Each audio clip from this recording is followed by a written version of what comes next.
deal with us if we say, no, we grown folks, we can handle the truth. So our goal was to come down and do the second part. Because I told them, I don't feel like you're telling me the truth. Or if you tell me something that's not going to satisfy what these people want, I'm going to bring my people in. Just to emphasize that we really want the truth. And that's what today was. I'm delivering on my part of the bargain. Now, what they told me, what I told them, I hope they didn't like me. I really do. Because we can get to a resolution. So somebody can have justice on the table.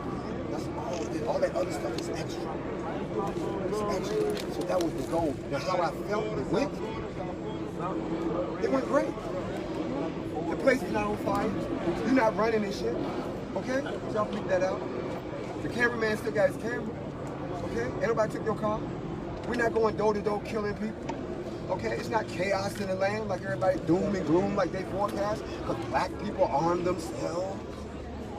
None of that happened. My people perform professionally. They were militant. You made it clear that you want to see some action. It's been 4 months since Breonna Taylor was killed. How much time after today is it yet again not acceptable that we're not getting any answers? Okay, so I need everybody to stop suffering from what we call quarantine amnesia. You see, everybody talks like the quarantine didn't happen. Like it's been business as usual for 4 months. It has not. The whole world got terrified, ran in the house and closed the door, scared to breathe and cough.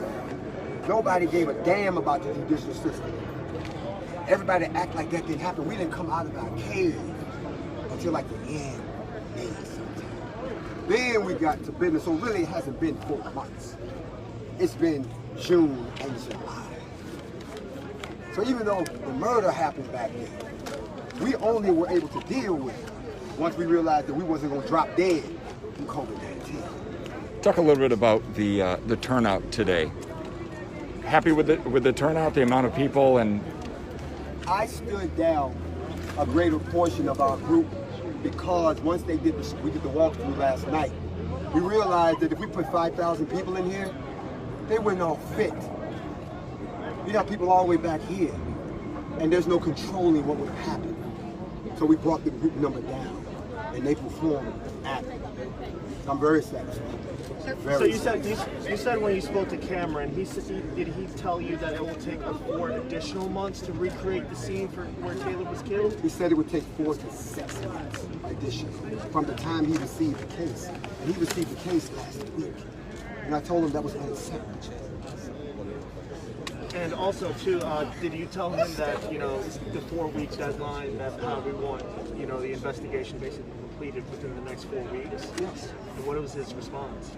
He says as soon as I receive the case, I'll give it the emphasis that it deserves. And from everything that I've seen them do, they're busting their ass. I will say, I've watched. They're busting their ass to get to the bottom. They've got so many things to reconstruct. That, for instance, the police report is blank. Like, I saw it as blank. Like, name, nothing. Not redacted, blank. So now we got to go back and figure out what happened. We got to talk to some people. We got to go take some pictures. We got to try to figure out. Got to look at this. Got listen to this great. They got to rebuild this shit. And I understand that. It took them 2 months to do Ahmaud Arbery. They just went to trial last week. That boy got killed back in February. We went down there to visit them in May. They just went to trial. Okay? This is going to, now that it's in the appropriate hands. Today, there was a lot of talk about other groups showing up to protest, you guys protesting. We, for the most part, only saw a small amount of 3%ers, and aside from that, we haven't really seen much. Can you talk about that response, what you guys saw, what you were expecting, and kind of how it went? There's nothing to say. We don't respond to threats. We didn't come here to fight anybody. Our mission has been said over and over again. We are here for the protection of black people. Like that's such a crime. They got a problem with us. They made threats against us. They didn't make good on their threats. We don't care. We don't steal. That's my answer. What's next for the NFAC, specifically here in Louisville? Well, we entered into a partnership with some of the organizations here, some of the neighborhood organizations, to assist them in the building of neighborhood policing models, also neighborhood policing, neighborhood community building, proactive versus reactive. Work along with them. Gun ownership, training, and also addressing ills within their community. For instance, Claude Anderson talks about group economics. Establishing agreements that if a business comes into their neighborhood, they have to sign an agreement that 50% of their profits have to go back into that neighborhood. Well, you can't do business with us. If you're gonna gentrify us, you can only do it if we have first dibs at what you build. Or you can't come in. We've agreed to help out with that, even if it means us. Can somebody turn off the goddamn radio, please? Turn it off. Turn off the goddamn radio. Thank you. Turn it off. Thank you. Sorry. This is a family show, right? Bring the kids We're back all in. family. Bring the kids back in. So there are other efforts that we're doing that I won't go into liberty because of who they are, but we're assisting the same way we're assisting some other cities. So that's what we're going to be doing here. And even if we have a hot spot, we'll assist. Remember, we're here to assist. We're not here to take anybody's place. We understand every place has their own dynamics, their own politics, their own problems, their own tragedies, like what happened with Ms. Taylor. She was just the catalyst who brought us in to work along with these people. Are you confident in 4 weeks you will get what you guys are asking for, which is, essentially justice, charges? Are you confident in 4 weeks that can be delivered? There's two answers. My opinion, based on what I've seen, is that they will do everything in their power at the AG level to try to send something back down that is action. Do I believe they can do it in 4 weeks when it normally takes 8 weeks? Well, let's just say I wouldn't want to be in their shoes if I did. Today, you know, when you were speaking to the crowd just a little earlier ago, you were saying today no one had to use their weapons. Possibly next time that might not be the case. You also talked about how, you know, the only shots that did go off today were by someone of your own. Can you just talk a little bit about what happened? I know a lot of people have been wondering, you know, how are they? How did this happen? Those types of things. We are a safety first organization. Every one of our members, before we allow them to carry a weapon, they have to sign an indemnity agreement. So if they accidentally kill someone, they can't turn around and sue NFAC, meaning you're responsible, gun. You then have to have your weapon inspected by me or one of my commanders to make sure that it's safe. During our safety inspection, and then hold on a second. You partying and having a good time. I'm at the wrong party? Okay, I need y'all to shut that down. During one of our safety checks, one of our individuals accidentally fired their weapon. That weapon injured a couple of people. Both those people are going to be okay. We did have our own medics on site. Like I said, a lot of us are ex-military, some of us are combat medics. But the police department had agreed that we would have EMS resources on, and of course they were engaged immediately. We secured our own people.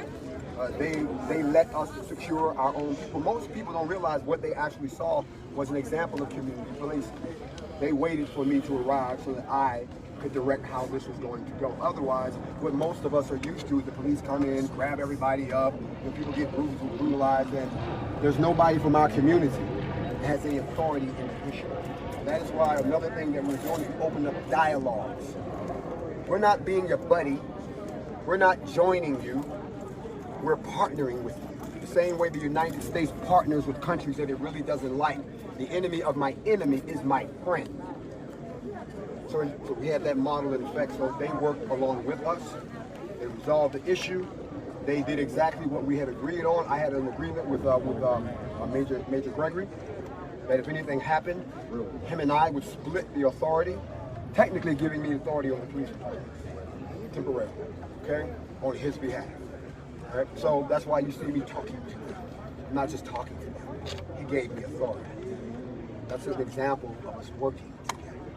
Okay? We will address threats, but let y'all try to clean it up first.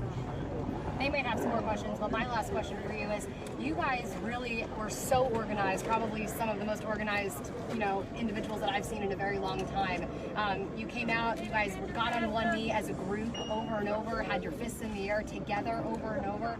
Can you kind of talk about that community, that camaraderie, and what message that sends to the people who are going to be watching our newscasts tonight? Unity is not something that you say I am. Unity is not everybody standing together like you saw right now. Unity is a frame of mind. It's the taking off of mental chains. And all of these people have taken off their mental chains, and they understand that no matter what our differences are, we're all the same and we have a common problem. And people keep threatening us. So when you threaten us, see, the us is truly us, it's easy to get on one accord. And we're on one accord, we're on code as this. And because we all love each other, we love our people in spite of our differences, which is what everybody else does, the example that it sets, not only for the world, but to our young people, is a message that's much needed today. So I think that when they see people like us, that look like them, doing things like this, it inspires them. And it also restores hope for a lot of older people who thought they were going to leave this world. They got one foot in the grave and one foot on the banana peel. They see there is hope for the race, and they can go into that good night with a smile like your own. And then all of the people who died in the 60s, brutalized in the 70s, died of crack in the 80s, got shot down by police in the 2010s. At least they can rest a little better from the ancestral side that the brothers and sisters are doing something together. That's what the message that we're sending. And it's being sent to melanated people all around the world. And we know what's good for us is good for you. Whatever's good for black people, it's good for white people. That's why you're smiling.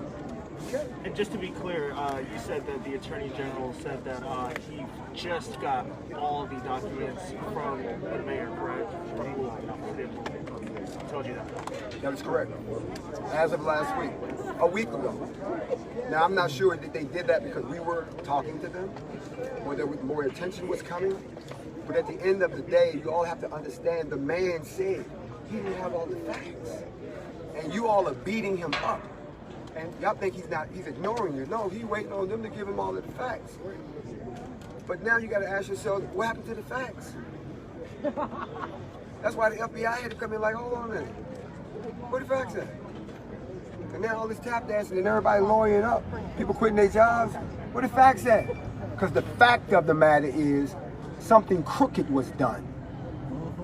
And I'm not at liberty to go into the dirty details, but I will tell you this. When he comes back with what he's going to do, and the FBI comes back with what they need to do, all y'all gonna be surprised. Because I know I was. That's why you don't hear me saying, let's go arrest the police right now. I know some stuff. I need y'all to know. Now, if they don't do what they're supposed to do based on what we know, they don't have a problem. Any final thought you want to get out there, or that we haven't hit on yet? Or? Last thought is that the NFAC is not going anywhere. It's going to be here for a while. NFAC,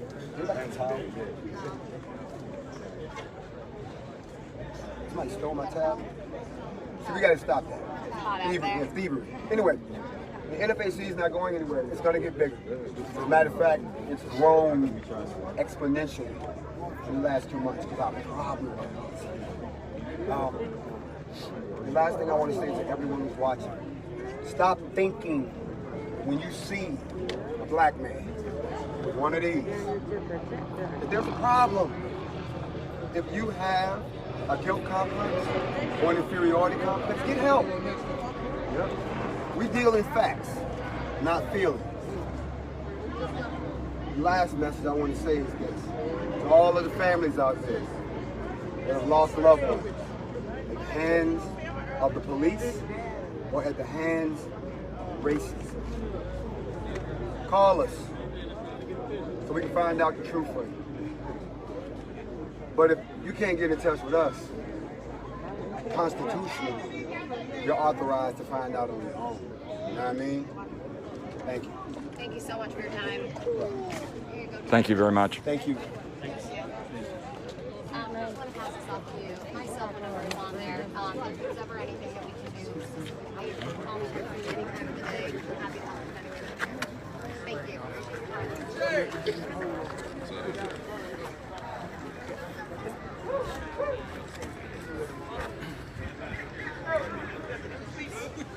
Because this, the police is down on their bullshit. They waited till we left. They down on arrested, they on their bullshit.